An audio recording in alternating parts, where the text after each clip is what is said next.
Hello and welcome to the Confusion Wrestling Podcast, the last bastion of independent wrestling. I'm your host, Rob Kammer, and, well, what do y'all want to talk about this week?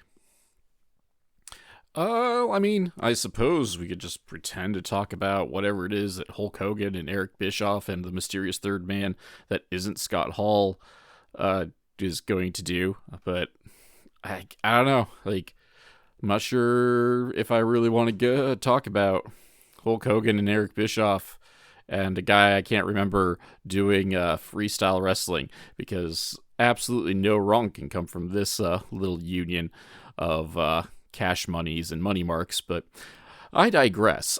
How about we talk about some wrestling, actual professional wrestling. I had the opportunity to sit down and take a look at Juggalo Championship Wrestling Lunacy, the rebranded Juggalo Championship Wrestling TV show exclusively on YouTube. I'm not gonna lie, I was coming upon it to check out friend of the show, Jake Christ. He had a match with Effie, and I'm a big fan of Effie. However, either that was last week, or, well, I guess it wouldn't be last week, it would be the last episode, or it hasn't aired yet, one of the two. So we'll just kind of do whatever, but, I'm not a quitter, and once I sit down with my notepad to watch wrestling and take some notes, I've committed to this point, baby, and that's what we're doing. So we're going to check out JCW Lunacy episode 30. We start out with Violent J with Luigi Primo. Luigi Primo had his Battle Royal Championship trophy broken by the Sinclair Monster Conglomerate Society Hobo Children Corporation. And in lieu of that, Violent J notes that Primo is still the champion and brings him out a big ass Battle Royal Championship belt. Like Jay calls it the biggest belt in professional wrestling, and it just may be. That thing is huge, man. It is bigger than the OG, or at least the Jacob Fatu version of the MLW Heavyweight Championship. It's that big. In addition to this, in addition to the new title, Primo will get a shot at the JCW American Championship as well. We get our intro package, and leading out the charge is Mr. 50's Miles Clark. He is going to battle with viral wrestling sensation Cocaine.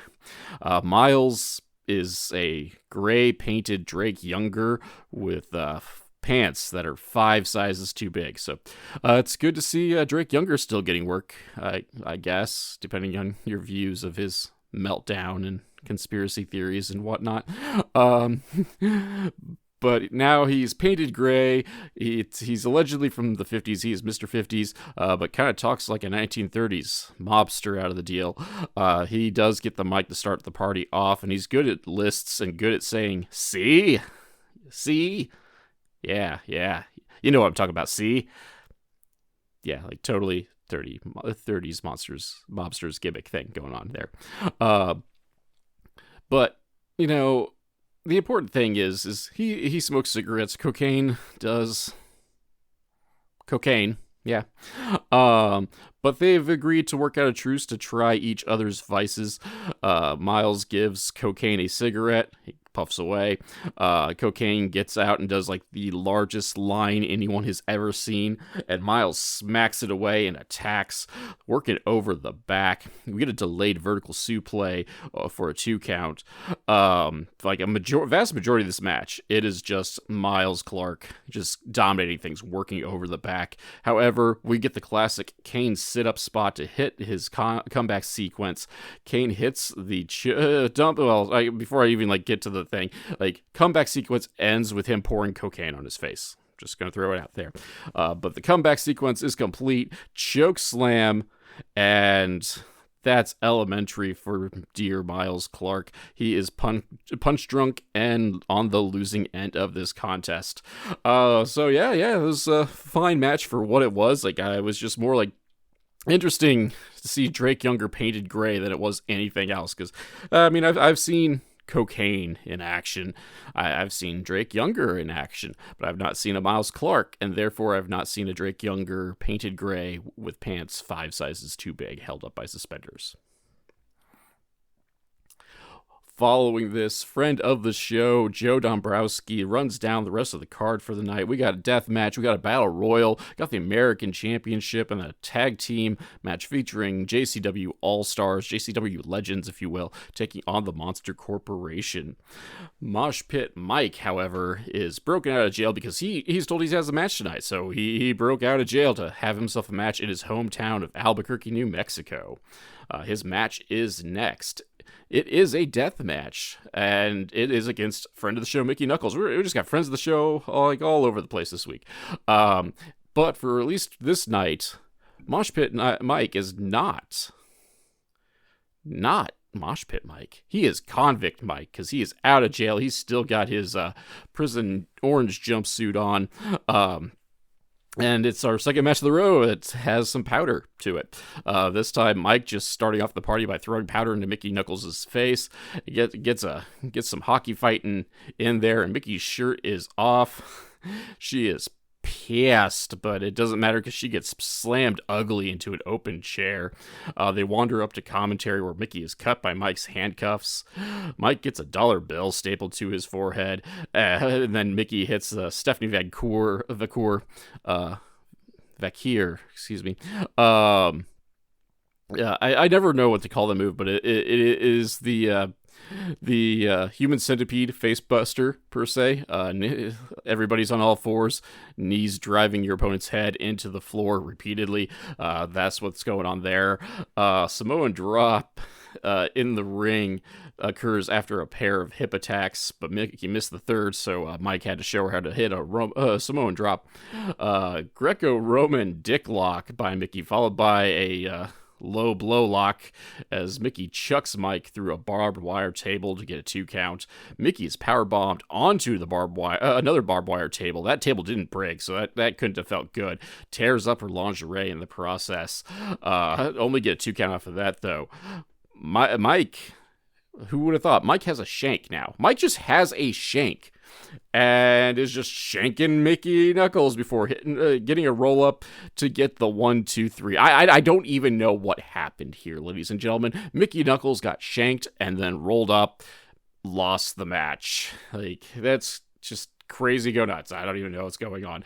But Mickey has the last laugh by hitting Mike with the steel chair and then going up to the commentary station to let everyone know that fat girls give the best blowjobs. So there's that. But yeah. Mickie Knuckles wrestling. So I think this is the first time I've gotten to review her match on this here program, even though she's a friend of the show. So it was good to see her. But it was a quick, fun little death match. Not nothing too terribly gory, but it's not going to change your mind if you don't like death matches. And that table spot was rough, man. Meanwhile, we go outdoors where Caleb Conley is trying to make friends with the Juggalos. It's not working. They make fun of him. He storms off. We get a quick promo for Barnabas the Bazaar. He is presenting The Outbreak, coming soon. All right, so before they come soon, let's go ahead and just take a quick pause for the cause before we get our championship match out of the way. Get yourself an energy drink, get yourself a cup of coffee, get yourself a coffee maker, and we'll be back. Un momento. Hey, folks. MLW Confusion's become a veritable hub of shopping and treats and all that sort of good stuff.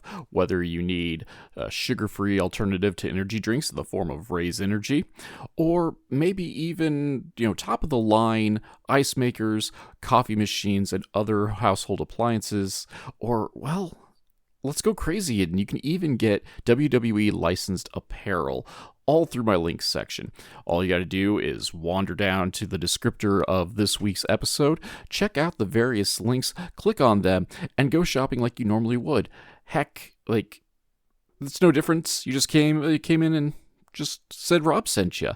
And that way, you can get the things you need, maybe even at a discount, and the podcast gets a kickback as well. So be sure to check out those links. Thank you very much for listening. Back to the show. All right, we are back for the JCW American Championship as Caleb Conley defends against Luigi Primo. If you haven't seen Luigi Primo's work, a lot of the early match involves him spinning pizza and doing various maneuvers while still spinning a pizza or chucking the pizza at his opponent's face.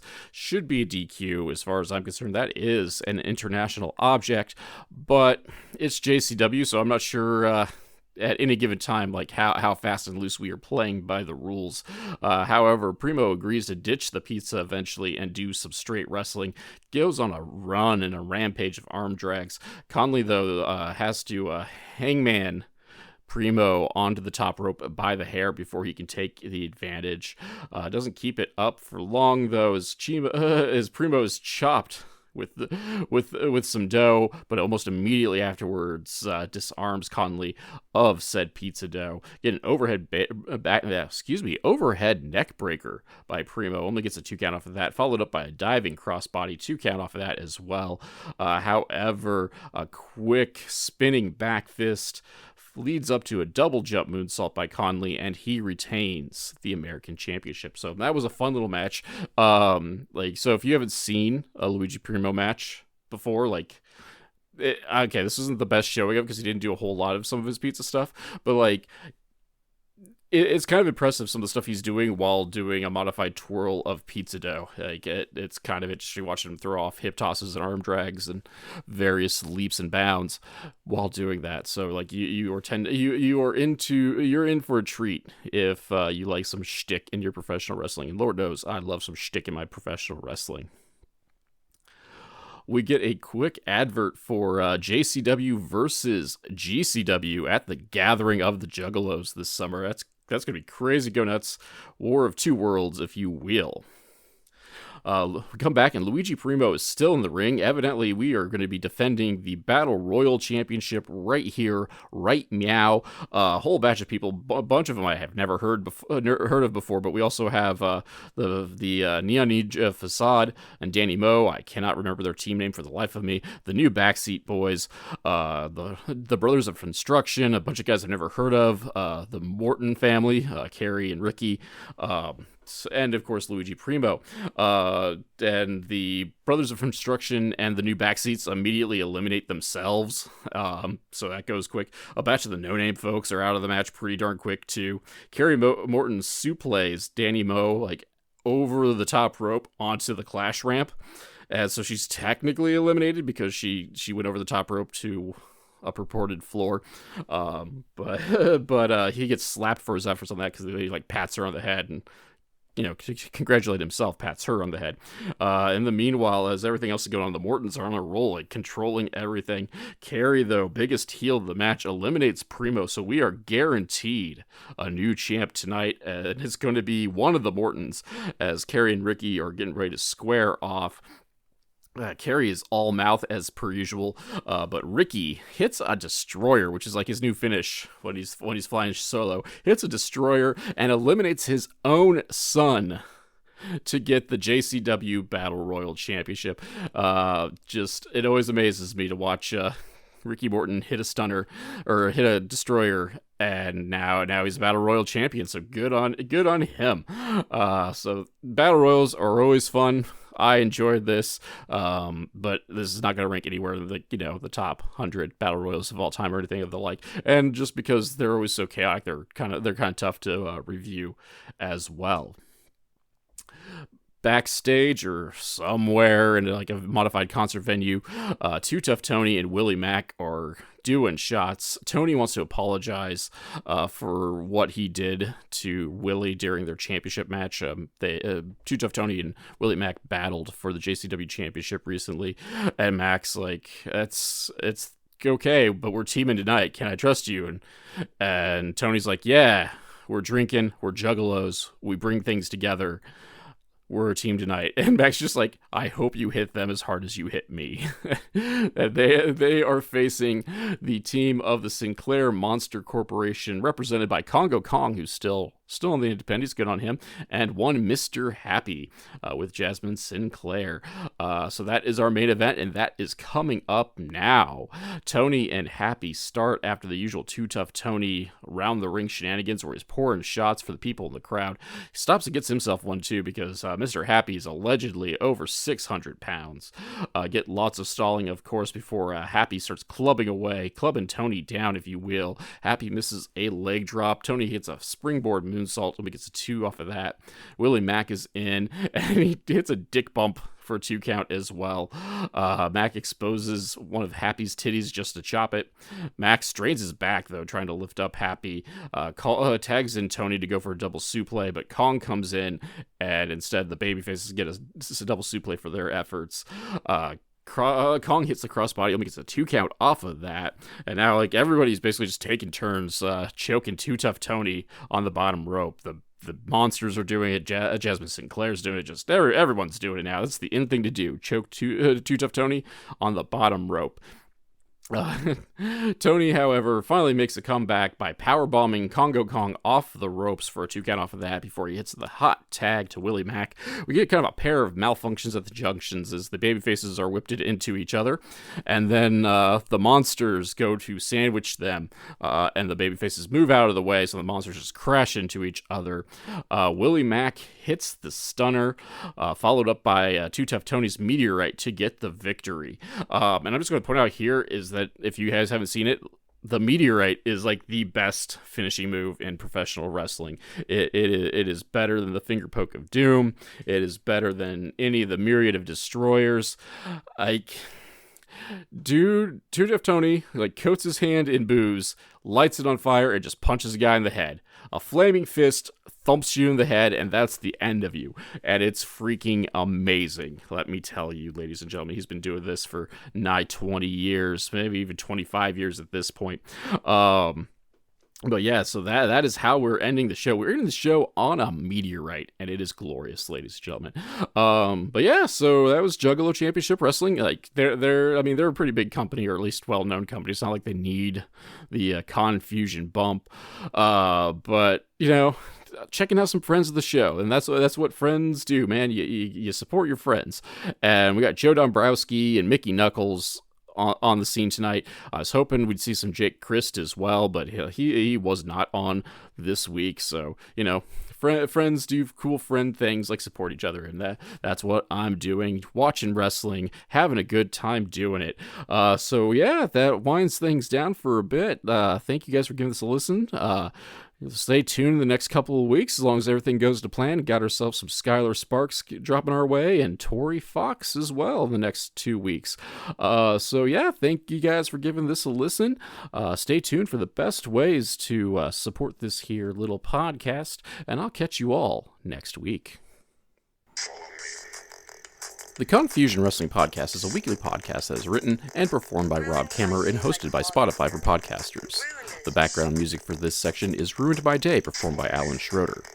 If you enjoyed this podcast and would like to help support, please like, subscribe, and tell your friends, family, and enemies. Leaving a review is helpful as well, because word-of-mouth advertisement is very important for us small podcasts.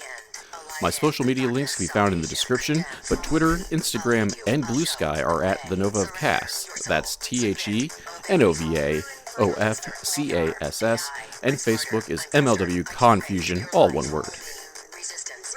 If you'd like to support monetarily and help upgrade my equipment, please check out my virtual tip jar at ko-fi.com/Casanova, or if you prefer more bang for your buck, go to patreon.com/Casanova, that's CASSONOVA, where for as little as $2, backers get access to the podcast early and without those pesky ads, plus other exclusive content. So join the crew that is headed up by Keith Wynn, Alan Schroeder, Chris Zach, and Elenia, and check it out.